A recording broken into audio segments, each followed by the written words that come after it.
radhiyallahu anhu dia berkata, "Awsani khalili sallallahu alaihi wasallam bi thalathin, siyami thalathati ayyam min kulli syahrin wa rak'atay duha wa an utira qabla an arqud."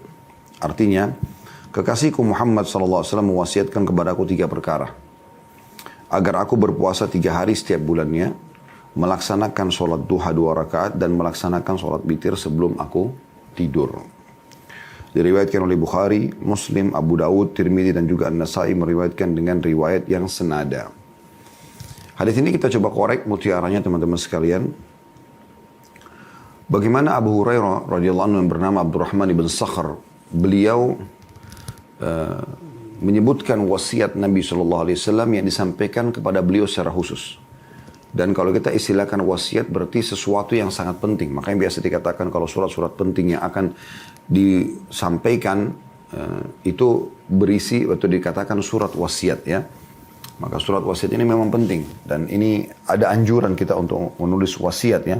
Sebagaimana Nabi SAW mengatakan dalam sebuah hadis ya. Yang kurang lebih maknanya janganlah seseorang dari kalian memiliki ya, terlintas di benak dia ya. Terlintas di benak dia sesuatu yang dia khawatir nanti. Misalnya dia meninggal nanti akan sulit diketahui misalnya utangnya, misalnya janji dia pada orang lain dan seterusnya. Ya, 3 hari kecuali dia sudah tulis dalam bentuk wasiat. Itu dan dia letakkan di tempat yang kira-kira terjangkau oleh ahli warisnya. Ya, di bawah bantal kah, di lemari kah, di mana. Jadi dia pada saat meninggal atau mungkin sekarang di handphone ya, di media kita. Maka supaya ahli waris kita tahu, oh ternyata ayah saya atau ibu saya ini punya utang sama fulan. Atau wasiat dia misalnya untuk ahli warisnya. Atau pemakaman dia dan seterusnya supaya dijalankan sesuai dengan sunnah. Maka ini termasuk wasiat-wasiat yang penting yang harus diperhatikan ya. Nah, Abu Hurairah mengatakan ada sebuah wasiat dari kekasihku Rasulullah SAW ya. Dan itu 3 hal. Maksudnya ada mungkin wasiat lain tapi 3 hal ini dalam satu waktu disampaikan oleh Nabi SAW kepada beliau. Hari ini mutiara yang pertama bisa kita ambil dari hadis yaitu masalah makna wasiat, kurang lebih salah satu makna wasiat dan bagaimana Abu Hurairah menyampaikan radhiyallahu anhu wasiat yang khusus untuk beliau ini kepada umat. Kemudian yang kedua adalah anjuran untuk berpuasa 3 hari setiap bulannya atau dikenal dengan puasa Ayyamul Bid. Ayyamul Bid ya. Dan Nabi SAW mengatakan dalam hadis yang lain, hadis sahih, berpuasa 3 hari setiap bulannya pahalanya sama dengan puasa selama 1 tahun ya. Ada sebagian ulama hadis menjelaskan kalau Anda berpuasa 3 hari setiap bulan, tepatnya tanggal 13, 14, 15 dari bulan Hijriyah, maka ini dihubungkan dengan hadis yang lain yaitu siapa yang melakukan satu perbuatan amal soleh, Allah akan lipatkan menjadi 10 kali lipat. Berarti kalau Anda puasa 3 hari setiap bulannya sama dengan Anda puasa 30 hari. Karena 1 hari puasa sama dengan 10 hari puasa pahalanya. Sehingga dengan 3 hari puasa berarti sama dengan Anda puasa selama 1 bulan. Kalau Anda berpuasa melakukan ini dalam 1 tahun, ya, tentu selain Ramadan, karena Ramadan adalah puasa wajib, artinya 11 bulan, maka kurang lebih mendekati ya 1 tahun Anda berpuasa. Ya. Ini salah satu makna yang disampaikan oleh para ulama. Dan kemudian ini tentu puasa sangat bermanfaat tentunya, terlepas daripada ada penelitian medis dalam masalah ini, tapi teman-teman sekalian, kita harus menyadari bahwasanya apa yang disampaikan oleh Nabi SAW atau Allah Subhanahu Wa Taala ya, dalam Al-Quran atau dalam hadis Nabi SAW ya, apa yang disampaikan oleh Allah Subhanahu Wa Taala dan apa yang disampaikan oleh Nabi SAW, semua ini teman-teman sekalian adalah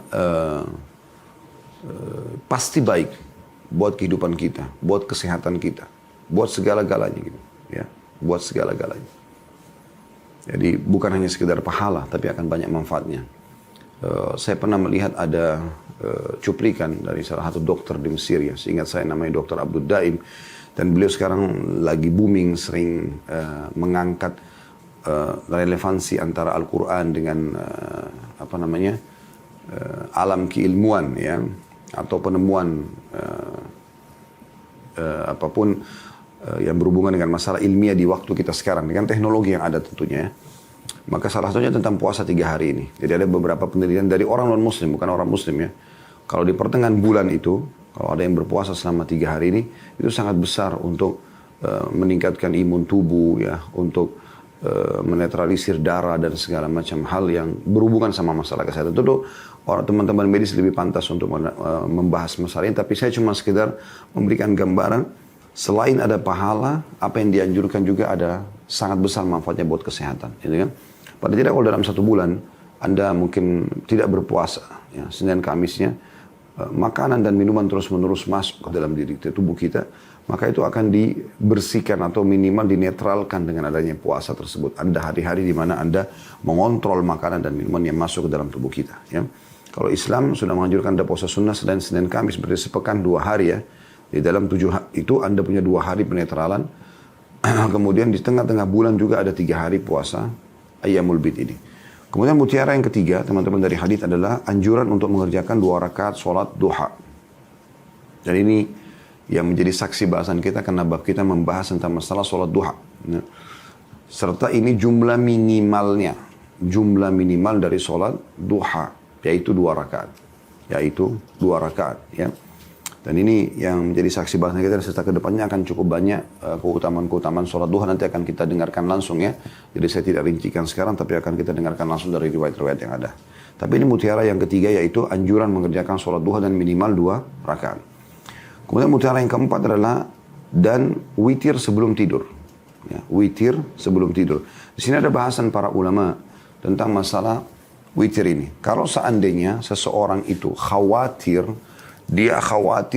nggak bangun di akhir malam atau sepertiga malam, maka anjurannya adalah dia sholat witir sebelum tidur. Sampai dalam mazhab Abu Hanifah rahimahullah, beliau lebih cenderung mewajibkan sholat witir, sunnah yang diwajibkan oleh beliau. Ya. Sholat sunnah diwajibkan oleh beliau. Ya. Tentu tidak berdosa kalau meninggalkannya, tapi artinya sampai pada tingkat beliau dalam mazhab itu anjurannya selalu witir. Gitu. Ya.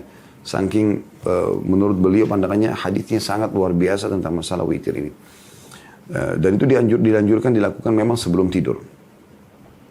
Tapi bagi orang yang melihat dirinya mampu bangun di sepertiga malam, maka dia menunda witirnya sampai di sepertiga malam. Itu lebih afdal tentunya. Itu lebih afdal.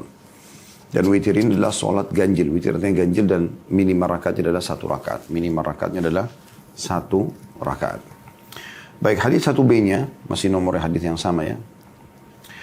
Dengan sanad sahih Ibnu Khuzaimah meriwayatkan pula dan lafadznya dia berkata, "Awsani Khalili sallallahu alaihi wasallam bi thalathin lastu bi tarikihinna. Alla anama illa ala witrin wa alla ad'a rak'atay duha wa innaha salatul awwabin wa siyami thalathati ayyamin min kulli syahr." Dalam riwayat lain masih sama sahabat Nabi yang mulia Abu Hurairah radhiyallahu anhu, beliau mengatakan, "Kekasihku Muhammad sallallahu alaihi wasallam mewasiatkan kepadaku 3 perkara yang mana aku tidak akan meninggalkannya semasa aku hidup." Ya. Yang pertama, agar aku tidak tidur kecuali setelah melakukan sholat witir. Aku tidak tidur kecuali sudah mengerjakan sholat witir. Yang kedua, agar aku tidak meninggalkan 2 rakaat sholat duha. Dan yang ketiga, ya karena itu adalah sholat awwabin. Ada penjelasan footnote nomor 1 di bawah. Penggalan al-awwabin mempunyai syahid atau saksi dari hadis Zaid bin Arqam diriwayatkan oleh Muslim dan lainnya. Dan ia juga memiliki riwayat-riwayat lain yang menguatkannya. Ya. Sebagaimana disebutkan juga dalam As-Sahihah oleh Syekh Albani nomor 1164. Ya. Kemudian yang ketiga adalah dan puasa 3 hari setiap bulannya. Puasa 3 hari setiap bulannya. Baik, hadis ini teman-teman sekalian sama tadi ya sebelumnya menyebutkan tentang wasiat Nabi SAW kepada Abu Hurairah, dan Abu Hurairah radhiyallahu anhu menyampaikan kepada kita agar kita pun bisa menikmati ibadah ini dan meraih pahalanya gitu ya. Yang pertama yaitu tidur, ya ini lebih tegas lagi lafadznya, jangan tidur dalam keadaan sudah witir. Jadi kalau yang riwayat pertama tadi tidur sebelum witir, kalau ini adalah tidur dalam keadaan witir, maksudnya sudah witir sudah pastikan. Jadi mirip sebenarnya lafadznya, tapi ini lebih tegas ya masalah itu. Dan ini juga ada sebuah riwayat yang kami pernah dapatkan tentang bagaimana Nabi SAW menanyakan kepada Abu Bakar radhiyallahu anhu, "Kapan kau witir hai Abu Bakar?" Maka kata Abu Bakar, "Sebelum tidur ya Rasulullah." Lalu ditanyakan kepada Umar, "Kapan kau witir hai Umar?" Umar mengatakan, ya, setelah atau di akhir malam ya Rasulullah, setelah bangun gitu. Maka Nabi SAW menunjuk kepada Abu Bakar sambil mengatakan orang ini mengambil agamanya dengan kehati-hatian. Lalu ditunjuk kepada Umar, ya, orang ini mengambil agamanya dengan ketegasan. Mengambil agamanya dengan ketegasan. Jadi kita bisa lihat teman-teman sekalian di sini bagaimana Nabi SAW memberikan gambaran tentang pentingnya sholat witir itu. Ya, sampai-sampai beliau menjadikan itu sebagai tolok ukur orang ini hati-hati dalam mengambil agama. Artinya peka sekali ya, sampai-sampai tidak mau ketinggalan sholat witir tersebut. Abu Bakar di awal malam dan ya, Umar di akhir malam. Kemudian wasiat yang kedua mirip tadi, tidak meninggalkan 2 rakaat sholat duha, karena dia adalah sholat awwabin, orang-orang yang patuh kepada Allah Subhanahu Wa Taala. Kemudian yang ketiga, dan puasa 3 hari setiap bulannya. Sudah kita jelaskan tadi masalah ini ya. Baik, kita akan masuk ke hadis yang kedua dalam bab kita, dan ini yang langsung fokus kepada keutamaan sholat duhanya, karena kita sedang membahas anjuran sholat duha.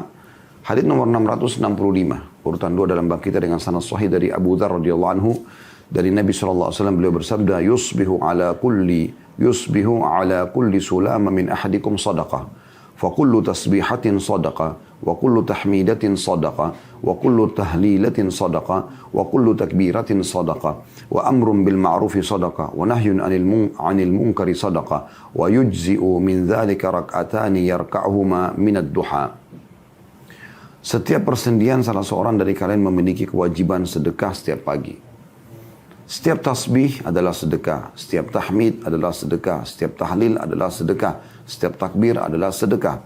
Amar bil ma'ruf adalah sedekah, nahi anil munkar adalah sedekah, dan semua itu dicukupkan oleh 2 rakaat yang dilakukan di waktu duha. Hadis diriwayatkan oleh Imam Muslim. Hadis ini memberikan pelajaran kepada kita, ya. Kita ambil dulu dari akhir hadis ya, yaitu keutamaan sholat duha. Yaitu keutamaan sholat duha. Kita bisa lihat di sini potongan hadisnya. Setiap persendihan salah seorang dari kalian memiliki kewajiban sedekah setiap harinya. Ya. Kalau kita hubungkan ini dengan hadis nomor 3, saya langsung bacakan sekaligus ya. Hadis nomor 666 dari awal belajar dan urutan 3 dalam bab kita ini dengan sanad sahih. Dari Buraidah radhiyallahu anhu dia berkata, aku mendengarkan Rasulullah SAW bersabda, fil insani sittuna wa thalathumiyati mafsal atau mafsil ya. Fa'alaihi an yatasaddaqa an kulli mafsilin bisadaqah. Qalu wa man yutiqu dhalika ya Rasulullah? Qala an-nukha'atu fil masjidi tadfinuha wasyai'u tunahihi 'anit tariq. Fa in lam taqdir farak'ata duha tujzi'u 'anka. Pada diri manusia terdapat 360 persendihan. Jadi di hadis yang nomor 2 tidak disebutkan tentang jumlah persendihan. Dalam hadis ini, hadis nomor 3 disebutkan tentang ada 360 persendihan. Ya, jadi sendi-sendi kita ini kalau kita hitung potongannya ada 360 sendi. Maka dia harus bersedekah atas tiap-tiap sendinya. Setiap sendi ini harus ada sedekahnya. Supaya dia tetap bisa berfungsi. Ya. Mereka berkata para sahabat, siapa yang mampu melakukan itu wahai Rasulullah? 360 sendi dia harus sedekah. Artinya kalau jumlahnya 10.000 rupiah saja. Sendi kan tidak mungkin ya. Sendi itu bisa jutaan kalau sendi Anda patah satu. Ya. Itu mungkin jutaan operasinya gitu ya. Jadi nilainya mahal sekali sendi itu. Anggaplah kalau 1 juta. Ya. Berarti kita harus siapkan 360 juta gitu kan. Maka Nabi SAW mengatakan, kamu menimbun ludah orang di masjid adalah sedekah. Maksudnya kotoran di masjid. Zaman dulu kan orang tidak ada lantai kayak kita ya. Biasanya masih tanah saja. Nah ada orang-orang zaman dulu mereka meludah di masjid. Ini larangan, tidak boleh. Ya. Kalau sekarang mungkin Anda menggunakan tisu, Anda darurat sekali Anda letakkan di tisu. Lalu atau sapu tangan Anda letakkan di kantong Anda. Kalau darurat ya. Misalnya betul-betul nggak bisa lagi menahannya atau bersin ya. Ini semua pada saat Anda sedang sakit misalnya. Atau tidak sengaja Anda bersin, maka Anda tahannya, tutup dengan kain, maka itu insya Allah tidak masalah. Tapi kalau Anda biarkan tersebar sana sini, ini masuk dalam larangan sebenarnya, termasuk hal yang dihitung dosa di sisi Allah Subhanahu Wa Taala. Tapi yang jelas, kalau kita lihat ada ludah, ada kotoran di masjid, lalu kita bersihkan, itu terhitung sedekah juga. Kemudian kamu ya, menyingkirkan sesuatu yang mengganggu dari jalan, juga sedekah. Jika kamu tidak mampu, maka cukuplah 2 rakaat sholat duha darimu. Diriwayatkan oleh Ahmad, dan lafaz hadis ini adalah lafaz Imam Ahmad dan Abu Dawud juga meriwayatkan, Ibnu Khuzaimah juga meriwayatkan, serta Ibnu Hibban juga meriwayatkan dalam sahihnya. Baik, hadis ini teman-teman sekalian sebenarnya kita konekkan sama hadis yang sebelumnya, tapi memang yang saya ingin hubungkan sekali, kita kembali hadis nomor 2, setiap persendian salah seorang dari kalian memiliki kewajiban sedekah setiap pagi. Nah, itu hadis nomor 2. Hadis nomor 3 disebutkan tentang 360 sendi. Ini juga sama, saya pernah melihat penelitian ilmiahnya ya, dan ternyata terbukti secara medis apa yang disampaikan baginda Nabi SAW untuk membenarkan tentang ya masalah ini. Karena memang ternyata teman-teman sekalian di tubuh kita ada 360 sendi. Itu penelitian ilmiah sekarang dengan teknologi canggih, dan itu sudah disampaikan 1400 tahun oleh Nabi alaihi salatu wassalam. Ya. Baik. Dari hadis ini kita ambil pelajaran pertama, bagaimana jumlah sendi manusia ada 360 sendi. Ya. Atau kita ambil dari pelajaran pertama dari langsung keutamaan sholat duha dulu ya. Karena keutamaan sholat duha, dia akan menutupi semua sedekah untuk ya, 360 sendi itu. 2 rakaat sholat duha. Dan ini tidak mengambil waktu yang banyak. Gitu kan. Ya, mungkin 3 menit sampai 5 menit kalau Anda dengan tenang melakukannya.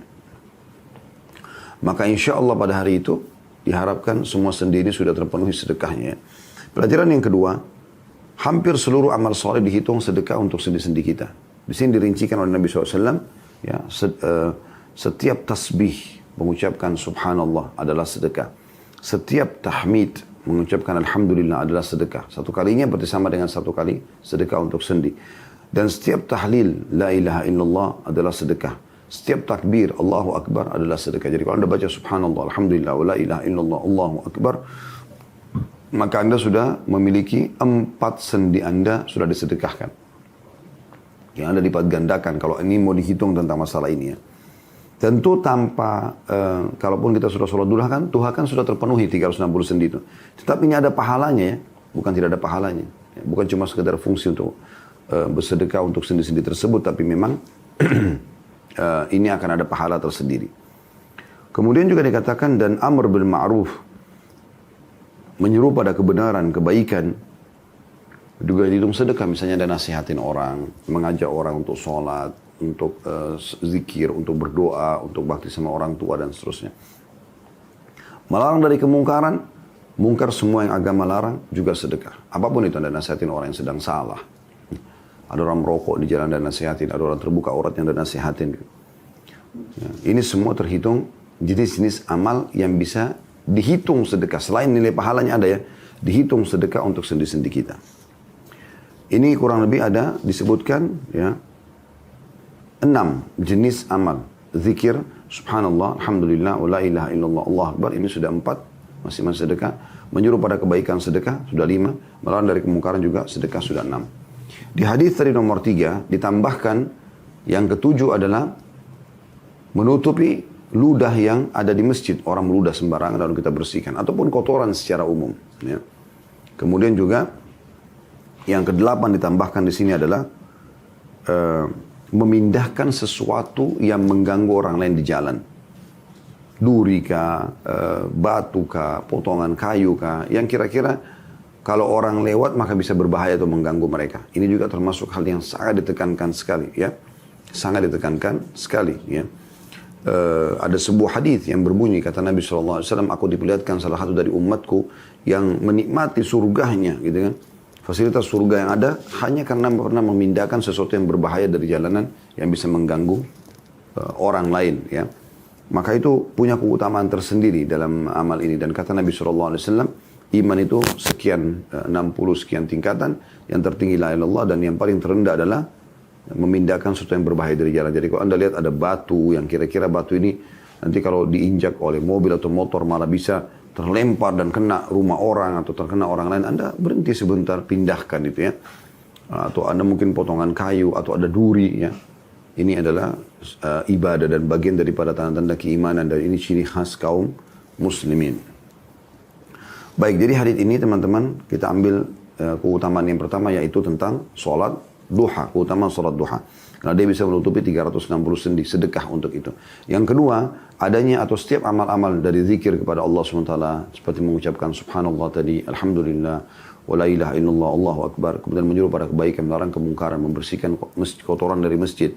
Kemudian juga memindahkan sesuatu yang berbahaya dari jalan, semua dihitung sedekah di sisi Allah Subhanahu wa taala. Selain memang itu setiap daripada amal ini punya keutamaan tersendiri ya. Punya keutamaan sendiri gitu. Ya. Seperti misalnya hadis Nabi SAW, siapa yang membaca Subhanallah 100 kali sebelum terbit matahari dan sebelum terbenam matahari, maka dia akan mendapatkan pahala seperti yang memiliki atau lebih afdal daripada memiliki 100 ekor unta. Ya. Kemudian dalam hadis lanjutannya, dan siapa yang mengucapkan Alhamdulillah sebelum terbit matahari, ya, 100 kali dan sebelum terbenam matahari 100 kali, maka dia seperti atau lebih afdal daripada memiliki 100 ekor kuda yang digunakan untuk berperang di jalan Allah. Dan siapa yang mengucapkan Allahu Akbar 100 kali sebelum terbit matahari dan 100 kali sebelum terbenam matahari, maka dia akan mendapatkan lebih afdal daripada membebaskan 100 orang budak. Dan siapa yang membaca la ilallah wahdahu la syarikalah lahul mulku wa lahul hamdu wa huwa ala kulli syai'in qadir 100 kali sebelum terbit matahari dan sebelum terbenam matahari, maka dia akan datang pada hari kiamat membawa pahala. Ya, tidak ada orang yang menyamai dengan pahala dia kecuali orang yang berbuat seperti dia atau lebih. Ya. Ini keutamaan yang sangat luar biasa dari zikir-zikir. Nah memang pernah ada seseorang yang Nabi SAW wasiatkan kepada beliau dari sahabat Nabi, ya, maukah engkau aku ajarkan amalannya lebih baik daripada semua amal yang lain. Ya, lebih baik daripada engkau bersedekah, bebasin budak, berperang di jalan Allah sampai lehermu ditebas atau kau menebas leher musuhmu. Ya. Maka sahabat itu mengatakan tentu ya Rasulullah. Kata Nabi SAW, lisanmu hendaklah selalu berzikir kepada Allah Subhanahu Wa Taala. Belum lagi sabda Nabi SAW dalam hadis qudsi, Allah berfirman, ya, dan aku selalu bersama dengan hambaku yang apabila dia berzikir kepada aku, dan kalau dia mengingatku dalam dirinya, maka aku mengingatnya dalam diriku. Dan kalau dia menyebutku ya, di tempat umum maka atau di depan orang, maka aku pun akan menyebutnya di tempat, di komunitas yang lebih baik daripada orang-orang itu para malaikat maksudnya. Jadi banyak keutamaan-keutamaan daripada zikrullah. Ini adalah ibadah yang akan terus saja kita lakukan, termasuk pada saat kita sudah masuk ke surga nanti insya Allah. Ya, ibadah-ibadah yang sudah tidak ada, tapi ibadah zikir ini tetap saja ada gitu ya. Begitu juga dengan masalah amar ma'ruf, menyuruh pada kebenaran. Ya, kalau ada kebenaran, serukan, sampaikan. Ajak orang sholat, sedekah, puasa, ajak, sampaikan. Anda sudah dengarkan sekarang? Apa yang kita pelajari? Coba tulis hadisnya. Ditulis di handphone mungkin, di-share di grup Anda. Ya. Hadis diriwayatkan oleh si fulan, misalnya kayak hadis ini. Diriwayatkan oleh Imam Muslim, ya, hadis nomor 2 kita. Tentang keutamaan sholat duha, Anda share di grup Anda. Gitu kan. Bahwasanya Nabi SAW bersabda, kalau Anda tidak tahu bahasa Arabnya, Anda bisa ketik bahasa Indonesianya, terjemahannya. Ya. Yang berbunyi setiap persendian salah seorang dari kalian memiliki kewajiban sedekah setiap pagi, kata Nabi SAW. Ketahuilah setiap tasbih adalah sedekah, setiap tahmid adalah sedekah, setiap tahlil adalah sedekah, ya, setiap takbir adalah sedekah, menyuruh pada kebaikan adalah sedekah, melarang dari kemungkaran adalah sedekah, dan semua itu tertutupi dengan 2 rakaat sholat duha. Ini kan contoh. Anda ajarkan kepada orang lain. Begitu juga dengan nahi anil munkar, melarang dari kemungkaran. Apapun yang dianggap dilarang dalam agama, dilarang oleh Allah Subhanahu wa taala dan Rasulnya Muhammad sallallahu alaihi wasallam, itu adalah kemungkaran. Maka kita luruskan, ya, kita ingatkan orang lain, ya. Dan ini masuk juga dalam umumnya sabda Nabi sallallahu alaihi wasallam, "Unsur akhaka zaliman aw madluma", tolonglah saudaramu dalam keadaan dia berbuat zalim ataupun dia terzalimi. Maka para sahabat mengatakan, ya Rasulullah, kalau orang terzalimi kami faham. Gampang gitu, karena orang terzalimi kita tolong gitu. Tapi orang yang berbuat zalim, bagaimana caranya kami menolong orang yang berbuat zalim? Kata Nabi SAW, engkau luruskan kesalahannya. Engkau luruskan kesalahannya. Ya. Begitu juga teman-teman sekalian, selain daripada zikir, bagaimana juga kita ya, menyelamatkan atau membersihkan rumah Allah Subhanahu Wa Taala. Ini masjid. Ya. Selain zikir, selain amar ma'ruf, selain nahi anil munkar, juga disebutkan tentang menghilangkan ludah dari masjid. Atau secara umum tadi sudah saya sebutkan, maaf, ingus ataupun kotoran-kotoran yang lainnya ya. Maka ini juga adalah sebuah ibadah tersendiri dicatat di sisi Allah Subhanahu Wa Taala. Ini menandakan Islam adalah agama yang bersih, ya, terutama rumah Allah Subhanahu Wa Taala. Kita sayangkan banyak di antara kita masuk ke masjid yang ada hanya hinaan terhadap masjid. Ini sering kami ingatkan, ya. Sholat di masjid kotor misalnya, atau panas, atau bau, atau kamar mandinya rusak. Lalu dia hina-hina masjid tersebut. Ya. Setelah itu dia pun menyampaikan kepada orang lain, masjid sana jangan sholat, sana kotor, di sana panas, di sana begini dan begitu. Akhi dan ukhti, Allah SWT tidak menyampaikan kaki kita ke masjid itu kecuali untuk supaya kita bisa punya andil Ya, bukan kita hina. Nah itu penting. Ya. Justru Allah sampaikan kita supaya kita perbaikin keran airnya rusak, WC-nya yang kotor, catnya sudah terkelupas, cuaca udara yang panas Anda berikan kipas angin, Anda berikan AC, dan seterusnya. Kenapa sesuatu dari kita teman-teman tidak mengejar pahala-pahala yang besar dari masjid? Ya, itu adalah rumah Allah Subhanahu Wa Taala. Jangan lagi lihat siapa yang mewakafkannya. Tapi sesuatu yang sudah diwakafkan, maka menjadi pemilik penerima wakaf tersebut, yaitu Allah Subhanahu Wa Taala. Ya. Kemudian teman-teman sekalian,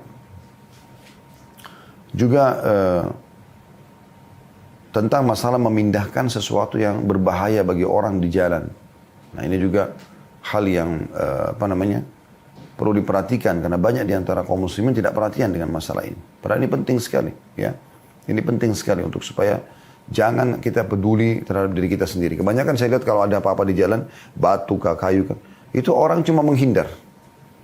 Akhi dan ukhti, Islam memerintahkan kita memindahkan dari jalan. Dan itu keutamanya besar. Cukup tadi hadis Nabi SAW yang mengatakan aku diperlihatkan dari umatku. Ada orang yang menikmati surganya justru hanya karena dia memindahkan sesuatu yang berbahaya bagi orang di jalanan. Ya, semoga Allah mudahkan kita